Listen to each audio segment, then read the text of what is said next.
प्यारे साथियों, कैसे हो आप सब? बिल्कुल मस्त होंगे। रोजगार विद अजय यूट्यूब चैनल पर आप सभी का बहुत बहुत स्वागत है। आज के इस वीडियो में हम बात करने वाले हैं कि यदि आप एसएससी सीएचएसएल के थ्रू एलडीसी बनते हैं तो आपको कितनी सैलरी मिलने वाली है। मेरा खुद का एक दोस्त था, उसकी ये सैलरी स्लिप है। वो इससे पिछली वाली जो भर्ती थी, इससे पिछली वाली जो वैकेंसी थी, उसमें वो एलडीसी बना था एसएससी सीएचएसएल के थ्रू। तो उसकी मैंने सैलरी स्लिप देखी थी और वहाँ पर मैंने पता चलाया था कि इनको क्या क्या अलाउंसेस मिलते हैं, इनको डीए कितना मिलता है, इनको एचआरए कितना मिलता है। तो ओवरऑल मैं कहूँ तो मेरे प्यारे साथियों, ये जो सैलरी स्लिप है वो 100% ऑथेंटिक डाटाओं पर आधारित है। और यहाँ पर हमने जितने भी डाटाओं का यूज किया बिल्कुल 100% ऑथेंटिक है और वो बिल्कुल प्रूफ के साथ ऑथेंटिक है। ठीक है। अब यहाँ पर मैं सैलरी स्लिप के बारे में बात करता हूँ। ये जो सैलरी स्लिप है वो फिलहाल में जनवरी 2023 के अकॉर्डिंग है कि जनवरी 2023 के अकॉर्डिंग कितनी क्या सैलरी मिलती है, कितना डीए होता है, कितना एचआरए मिलता है, ठीक है, ट्रांसपोर्ट अलाउंस कितना मिलता है, सारा सब कुछ यहाँ पर हमने इंक्लूड किया है। बाकी आपको ये वीडियो अच्छा लगता है, आपको वीडियो देखने के बाद भी आपको मोटिवेशन मिलता है, तो प्लीज़ एक बार इस वीडियो को जरूर लाइक करना, इस वीडियो को जरूर अपने दोस्तों के साथ शेयर करना और चैनल को सब्सक्राइब करना मत भूलना। तो अब हम इस वीडियो की शुरुआत करते हैं प्यारे साथियों। देखो, सबसे पहले यदि मैं बात करूं बेसिक इंफॉर्मेशन के बारे में, तो देखो एसएससी सीएचएसएल का जो पे लेवल होता है वो 2 होता है। ठीक है, पे लेवल इसका 2 होता है। यदि मैं ग्रेड पे की बात करूं तो इसका 1900 ग्रेड पे होता है। ठीक है, 1900 ग्रेड पे होता है। और यदि मैं पे स्केल के बारे में बात करूं तो 19,900 रुपए से लेकर 63,200 रुपए इसका पे स्केल होता है। ठीक है, तो 3 सबसे महत्वपूर्ण बातें प्यारे साथियों। पहला हम पे लेवल के बारे में बात करें तो पे लेवल इसका 2 होता है। ग्रेड पे के बारे में बात करें तो 1900 इसका ग्रेड पे होता है। और पे स्केल के बारे में बात करें तो 19,900 रुपए से लेकर 63,200 रुपए तक इनका पे स्केल होता है। ठीक है, अब यहाँ हम बात करते हैं इनकी सैलरी स्लिप के बारे में। यहाँ पर हम इनको जितनी भी अर्निंग होती है, इनका जितना भी डिडक्शन होता है, सारा सब कुछ यहाँ पर हम कवर करने वाले हैं। देखो, बेसिक पे, स्टार्टिंग बेसिक पे होता है। जो एसएससी सीएचएसएल से जो एलडीसी बनता है उसका स्टार्टिंग बेसिक पे होता है 19,900 रुपए। ठीक है, फिलहाल के अकॉर्डिंग इनको डीए मिल रहा है 42%। देखो, डीए साल में 2 बार बढ़ता है, इसको डीएनएस अलाउंस बोलते हैं, महंगाई भत्ता बोलते हैं। अब ये कितना बढ़ेगा ये डिपेंड करता है सेंट्रल गवर्नमेंट के ऊपर। सेंट्रल गवर्नमेंट रूल रेगुलेशन के अकॉर्डिंग डीए में इंक्रीजमेंट लगता है और डीए साल में 2 बार बढ़ता है। एवरेज डीए है जो साल में 4 से 6% के बीच में बढ़ता है। ठीक है, तो फिलहाल में डीए अभी 38% था, अब डीए 42% होने की पॉसिबिलिटी है कि अब डीए 42% मिलेगा। अब तक 38% मिलता था। ठीक है, तो 42% के अकॉर्डिंग यदि मैं डीए कैलकुलेट करता हूं तो प्यारे साथियों 8,358 रुपए इनका डीए बनता है। उसके बाद में हम एचआरए के मामले में बात करें तो एचआरए, देखो एचआरए के मामले में सेंट्रल गवर्नमेंट ने पूरे भारत को 3 कैटेगरी में डिवाइड किया, एक 9%, एक 18%, एक 27%। ठीक है, 27% एचआरए उन कैंडिडेटों को मिलता है जिनकी पोस्टिंग किसी बड़े सिटी में होती है, जैसे दिल्ली, मुंबई, कोलकाता और चेन्नई में होती है। ठीक है, 9% एचआरए उन कैंडिडेटों को मिलता है जिनकी पोस्टिंग बिल्कुल गांव में होती है। और बाकी के जो बीच के सिटी हैं उन सभी को 18% एचआरए मिलता है। यदि आप एसएससी के थ्रू लगते हो तो आपको केवल 18% और 27% एचआरए मिलेगा, आपको 9% एचआरए नहीं मिलेगा, क्योंकि एसएससी की जितनी भी पोस्ट होती हैं, जितने भी ऑफिस होते हैं वो गांव में नहीं होते। ठीक है, तो इनको 9% एचआरए कभी नहीं मिलता। तो इनको एचआरए मिलता है या तो 18% या 27%। 27% के अकॉर्डिंग एचआरए बनता है प्यारे साथियों 5373 रुपए और 18% के अकॉर्डिंग एचआरए बनता है प्यारे साथियों 3598 रुपए।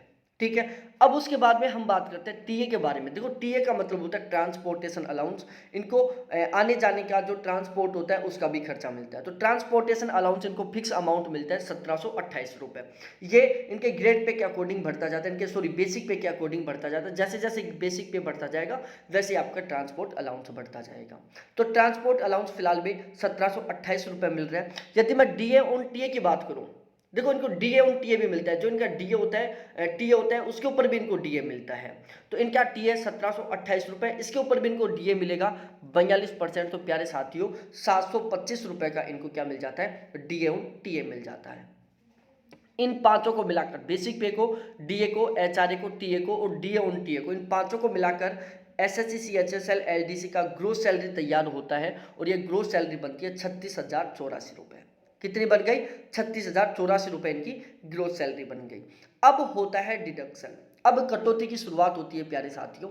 देखो सबसे पहली कटौती कटती है एनपीएस की, दूसरा होता है प्रोफेशनल टैक्स की, ये टैक्स करता है, तीसरा सीजीएचएस करता है और चौथा सीजीईजीआईएस करता है। ठीक है।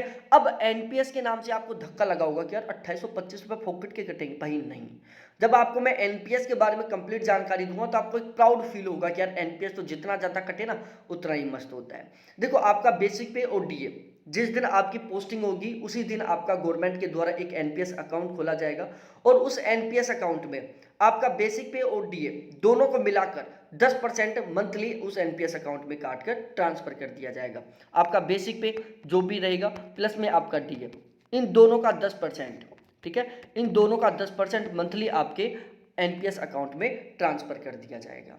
ठीक है। अब जितना आपका एनपीएस का 10% आपका एनपीएस अकाउंट में मंथली ट्रांसफर किया जा रहा है, साथ ही साथ प्यारे साथियों आपका बेसिक पे और डीए दोनों का 13%, दोनों का 13% इतना अमाउंट गवर्नमेंट अपनी तरफ से आपके उस एनपीएस अकाउंट में ट्रांसफर करेगी। 10% डीए और बेसिक पे का 10% तो आपकी सैलरी में से कटा, वो आपके एनपीएस अकाउंट में ट्रांसफर हो गया। साथ ही साथ आपके बेसिक पे और डीए का 13% अमाउंट गवर्नमेंट अपनी तरफ से आपके उस अकाउंट में ट्रांसफर करेगी। तो मंथली आपके उस अकाउंट में कितना अमाउंट ट्रांसफर होगा मेरे प्यारे साथियों? आपके बेसिक पे और आपके डीए का 23% प्यारे साथियों, कितना? 23% ट्रांसफर होगा। और इसके अलावा मेरे प्यारे साथियों आपको 90% सैलरी मंथली आपके अकाउंट में ट्रांसफर कर दी जाएगी। तो इस तरीके से ओवरऑल आपकी जो सैलरी होती है ना वो टोटल 100 कितनी परसेंट मिलती है प्यारे साथियों? 113% मिलती है। ठीक है ना। आप एसएससी के थ्रू या सेंट्रल गवर्नमेंट की किसी भी पोस्ट पर लगोगे तो आपको 113% सैलरी मिलेगी और ये सब कुछ हो रहा है एनपीएस अकाउंट की वजह से। तो ये तो अच्छी बात है ना भाई, जितना आपका अमाउंट कट रहा है उससे कहीं ज़्यादा अमाउंट अब गवर्नमेंट अपनी तरफ से आपके उस अकाउंट में ट्रांसफर कर रही है। दूसरी बात, इसके ऊपर फिर इंटरेस्ट लगने लग जाता है, जो गवर्नमेंट ब्याज होता है वो ब्याज लगने लग जाता है और जिस दिन आप रिटायरमेंट लेके आओगे उस दिन विद इंटरेस्ट आपको ये अमाउंट मिल जाएगा। चाहो तो आप इसको बीच में भी निकलवा सकते हो। इसके बाद में प्रोफेशनल टैक्स के 150 रुपये कटेंगे स्टार्टिंग में, सीजीएचएस के 250 रुपये कटेंगे और सीजीईजीआईएस के 30 रुपये कटेंगे। ये वो अमाउंट है जो आपको रिटर्न नहीं होगा। ठीक है। टोटल डिडक्शन हुआ 3255 रुपये का मेरे प्यारे साथियों। अब इस तरीके से इन हैंड आपके अकाउंट में कितनी सैलरी ट्रांसफर की जाएगी? 36,084 रुपये आपका ग्रोस पेज था, उसमें से यदि हम डिडक्शन को लेस कर देते हैं तो 32,829 रुपये आपके महीने के महीने आपके एनपीएस अकाउंट में ट्रांसफर कर दी जाएगी। यदि मैं एनुअल सैलरी के बारे में बात करूं तो 3,93,948 रुपये आपकी साल की सैलरी बनने वाली है। ठीक है। अब देखो सैलरी में दो तरीके से आपकी बढ़ोतरी होगी। एक तो आपका बेसिक पे में हर साल 3% का इंक्रीजमेंट लगेगा। ठीक है। हर साल आपका बेसिक पे 3% बढ़ता जाएगा। साथ ही साथ डीए साल में 2 बार बढ़ेगा, वो गवर्नमेंट पर डिपेंड करता है, लेकिन ओवरऑल 6 से 7% डीए तो साल में बढ़ता ही है। तो ओवरऑल आपकी सैलरी में साल में कितना इंक्रीजमेंट हो रहा है? 9 से 10% आपकी सैलरी बढ़ रही है साल में। ठीक है। सेकेंड ईयर आपका बेसिक पे रहेगा 20,497 रुपए, थर्ड ईयर आपका बेसिक पे रहेगा 21,111 रुपए और तब तक प्यारे साथियों डीए भी बहुत ज्यादा बढ़ चुका होगा। ठीक है। अब हम बात करते हैं, देखो एनपीएस अकाउंट में आपके कितने रुपए ट्रांसफर किए जाते हैं। देखो फिलहाल की जो ये सैलरी स्लिप है इसके अकॉर्डिंग 2825 रुपए तो आपके एनपीएस अकाउंट में आपकी सैलरी में से काट कर ट्रांसफर किए जाएंगे। ठीक है। आपके बेसिक पे और डीए का 13% अमाउंट कितना बनता है? 3673 रुपये। 3673 रुपये गवर्नमेंट अपनी तरफ से आपके उस एनपीएस अकाउंट में ट्रांसफर करेगी। ठीक है। तो ओवरऑल आपकी एक महीने की सैलरी कितनी बनती है भाई? 32,829 रुपये तो आपको इन हैंड आपके अकाउंट में ट्रांसफर कर दिए गए। 2825 रुपये आपकी ग्रोस सैलरी में से काटकर एनपीएस अकाउंट में ट्रांसफर हो गई। 3673 रुपये गवर्नमेंट ने अपनी तरफ से आपके उस अकाउंट में ट्रांसफर कर दिए। तो पहले महीने की ओवरऑल आपकी सैलरी कितनी बन गई प्यारे साथियों? 39,327 रुपये। और आपके एनपीएस अकाउंट में पहले महीने में कितने अमाउंट ट्रांसफर हुआ? 6498 रुपये का। ठीक है भाई।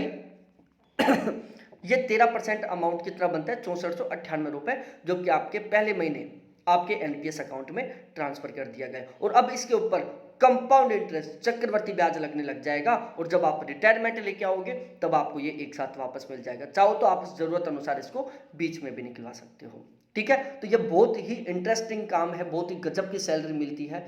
यदि आपको मोटिवेशन मिला हो, आपको लगा हो कि यार कितना शानदार सैलरी स्लिप है और किस तरीके से, कितना शानदार तरीके से इंक्रीजमेंट होता है, आपको मोटिवेशन मिला हो, आपके अंदर एक जज्बा आया हो, तो प्लीज़ एक बार वीडियो को जरूर शेयर करें, वीडियो को जरूर लाइक करें और चैनल को जरूर सब्सक्राइब करें।